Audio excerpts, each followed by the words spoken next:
প্রিয় দর্শক শ্রোতা, আসসালামু আলাইকুম। স্বাগতম আরেকটি ভিডিওতে।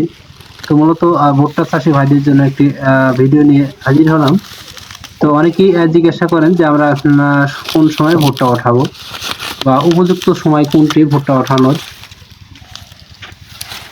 আপনারা জানেন যে ভুট্টা চাষের একটি গুরুত্বপূর্ণ বিষয় হচ্ছে দুইটি। প্রথমত ভুট্টার পানি সেচ ব্যবস্থা এবং দ্বিতীয়ত হচ্ছে যে ভুট্টার যে আমরা আগাম জাতটা রয়েছে, এই আগাম জাতের ভুট্টা আমরা কোন সময় ওঠাবো। তো আপনারা জানেন যে আগাম জাতের ভুট্টা কিন্তু অনেকটা লাভজনক। তো শুধু লাভজনক ভেবেই কিন্তু কমলা ভুট্টা ওঠালে হবে না। পরিপক্ক বা পরিপূর্ণ ভুট্টা হতে হলে আপনাকে অবশ্যই গাছেতে ভুট্টা যেন শুকিয়ে এরকম আহ ভেঙে পরে দেখতে পাচ্ছেন যে ক্ষেতটি দেখাচ্ছে, এটা মূলত কিন্তু একদম পরিপূর্ণ ভুট্টা। দেখতে পাচ্ছেন যে ভুট্টার গাছের যে পাতাগুলো রয়েছে, পাতাগুলো কিন্তু ছাঁটাই করা হয়নি।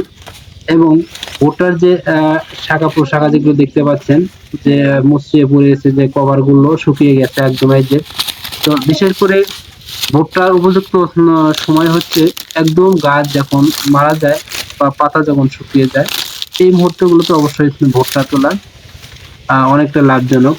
এবং ভুট্টা যদি বাড়তি করে ওঠান সেক্ষেত্রে ভুট্টা কিন্তু অনেকটা ওজন হয় এবং আকর্ষণীয় কালার হয়ে থাকে। যে ক্ষেতটা দেখতে পাচ্ছেন, এটা কিন্তু পুরো একটি জমি, পুরোটাই কিন্তু পাতা ছাঁটাই করা হয়নি, কিছু অংশ করলেও বাদ বাকি অংশ কিন্তু ওইভাবেই রয়েছে। এবং প্রত্যেকটা গাছের পাতা কিন্তু এই যে শুকিয়ে গিয়েছে বা মোচাটাও কিন্তু শুকিয়ে গেছে, দেখতে পাচ্ছেন প্রায় 80% মোচাই কিন্তু শুকিয়ে গিয়েছে। এই যে কভারটা দেখতে পাচ্ছেন, এই কভারটা কিন্তু একদম শুকানো। এবং এই যে উপরে যে লোমটা দেখতে পাচ্ছেন, এই লোমটা কিন্তু একদম দেখেন শুকিয়ে একদম পোড়ার মতো হয়েছে, যে কোনো ডলন দিলে একদম ছায়ের মতো দেখা যাচ্ছে। তো চাইবেন যে ভুট্টা যদি আপনি পরিপূর্ণ বাড়তি করতে চান এবং পরিপক্ক ভুট্টা আপনি ফসল ওঠাতে চান, তো অবশ্যই চাইবেন আপনি ভিয়ের ভুট্টা একদম পরিপূর্ণ বয়স, অর্থাৎ গাছ যখন মারা যায়, পাতা যখন মারা যায়, এই সময়গুলোতেই কিন্তু ভুট্টা ওঠাবেন। দেখতে পাচ্ছেন আরেকটা জমির পাশে আমি দেখাচ্ছি, এটা কিন্তু অলরেডি কিছু পাতা ছাঁটাই করা হয়েছে। তো ছাঁটাইয়ের পরেও যে দেখতে পাচ্ছেন যে ভুট্টার যে মুচিগুলো রয়েছে, এগুলো কিন্তু একদম শুকিয়ে গিয়েছে।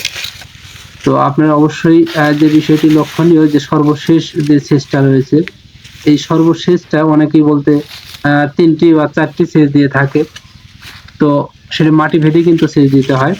তো চাইবেন যে ভুট্টার যে কলাগুলো বা মুচিগুলো রয়েছে, এগুলো যখন ফেটিয়ে যাবে, অর্থাৎ যে কভারটা রয়েছে শুকিয়ে যখন ফেটে যাবে, এই সময়গুলোতে কিন্তু আপনার ভুট্টা একদম পরিপূর্ণ হয়ে থাকে।